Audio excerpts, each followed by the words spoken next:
నవసేన బోసుకుమార్ ఇప్పుడు కూటమి ఎలా పరిపాలిస్తుంది, వైసీపీ పార్టీ అదేవిధంగా కూటమి ఈ రెండింటి మధ్య జరుగుతున్నటువంటి వారేంటి, ఇవన్నీ కూడా ప్రజలు చూస్తూనే ఉన్నారు. ప్లస్ వైసీపీ పార్టీ అయితే మాత్రం కూటమి ఏం చేసినా తప్పు అంటుంది, వైసీపీ పార్టీ ఏం చేసినా కూటమి తప్పే అంటుంది. ఇది రాజకీయంగా జరిగేటువంటి లెవెల్, అది ఆటోమేటిక్గా జరిగేది. కానీ వాస్తవంగా అయితే అటు సంక్షేమం అభివృద్ధిని రెండింటిని సమానంగా తీసుకెళ్తున్నారా లేదనేటువంటి విషయాన్ని చూస్తే మాత్రం ఖచ్చితంగా చాలా బెటర్గా తీసుకెళ్తున్నారు అనేది మాత్రం చాలా మంది అంటే ప్రజలైతే మాత్రం గ్రౌండ్ లెవెల్లో చాలా సాటిస్ఫాక్షన్గా ఉన్నటువంటి విషయం అయితే తెలుస్తుంది. దీంట్లో ప్రధానంగా ఏంటంటే రెండు విషయాలు. గత ప్రభుత్వంలో వైసీపీ పార్టీని తినేసింది.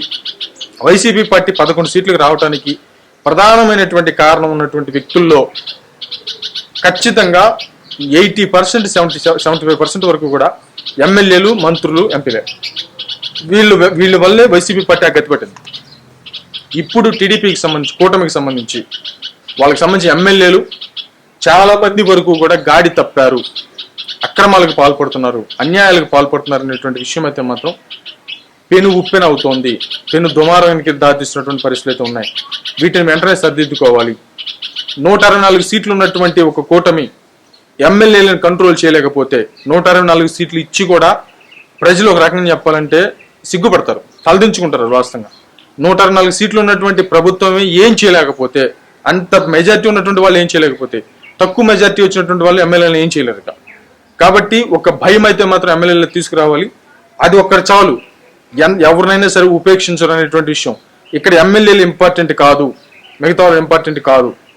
బాగా పరిపాలిస్తున్నారా లేదా, క్రింది స్థాయి నుంచి పై స్థాయి వరకు పరిపాలిస్తున్నారా లేదా అనేటువంటి విషయం మాత్రం పరిగణలోకి తీసుకుంటారు.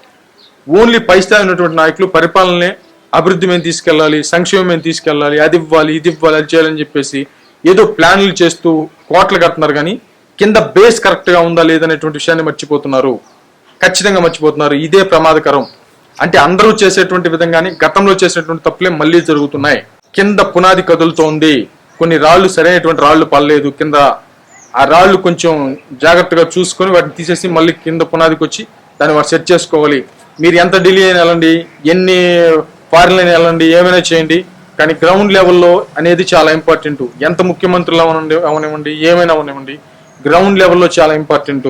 గ్రౌండ్ లెవెల్లో ఒకసారి వ్యతిరేకత వచ్చినప్పుడు మాత్రం ఏమి చేయలేము. మీరు ముఖ్యమంత్రులు అయితేమి, ఇంకొకరు అయితేమి, గ్రౌండ్ లెవెల్లో సరిగ్గా లేకపోతే. కాబట్టి 164 సీట్లు ఉన్నటువంటి ఒక కూటమే తప్పు చేసినటువంటి ఎమ్మెల్యేల మీద యాక్షన్స్ తీసుకోకపోతే, యాక్షన్ లేకపోతే, మరి ఇంత మెజారిటీ ఉన్నటువంటి వాళ్ళు చేయకపోతే ఇంకెవరు చేస్తారనేటువంటి అనుమానం ప్రజల్లో కలుగుతోంది.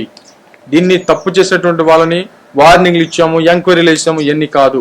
నిర్దక్షిణంగా పక్కన పెట్టేసేటువంటి ప్రయత్నం ఉంటేనే కూటమిలో నమ్మకం వస్తుంది. మీరు ఎంత అభివృద్ధి అయినా చూపించండి, ఎంత సంక్షేమాన్ని చూపించండి. అక్రమాలు జరుగుతున్నాయి, అన్యాయంగా ఎమ్మెల్యేలు ప్రవర్తిస్తున్నారు కొంతమంది అనేటువంటి వార్తలు పెను దుమారాన్ని దారితీస్తున్నాయి. ఇవి పెరిగి పెరిగి పెద్దవి అవుతాయేమో. ఒకటి, ఇంతకు ముందు రాజకీయ అనుభవం ఎంతైనా ఉండనివ్వండి, గత అనుభవానికి ఇప్పుడుండేటువంటి రాజకీయ విధానానికి చాలా అంటే చాలా తేడా ఉంది. అప్పట్లో ఉండేటువంటి రాజకీయానికి ఇప్పుడు సోషల్ మీడియా యుగంలో ఉండేటువంటి రాజకీయానికి చాలా తేడా ఉంది. అప్పుడు రాజకీయం వేరు, ఇప్పుడు రాజకీయం చాలా ఫ్రెష్. కాబట్టి ఎప్పటికప్పుడు విషయాలు తెలిసిపోతాయి. కాబట్టి ఇంతకు ముందు తెలియవు, ఇప్పుడు తెలుస్తాయి. చీమ కుట్టినా సరే ప్రజలకు వెంటనే తెలిసిపోతుంది. కాబట్టి వెంటనే దాన్ని సరిదిద్దుకోవటం అనేది ప్రధానమైనటువంటి భూమికగా ముందుకు వెళ్ళాలి. లేకపోతే చాలా కష్టం. మరేముంది చూద్దాం.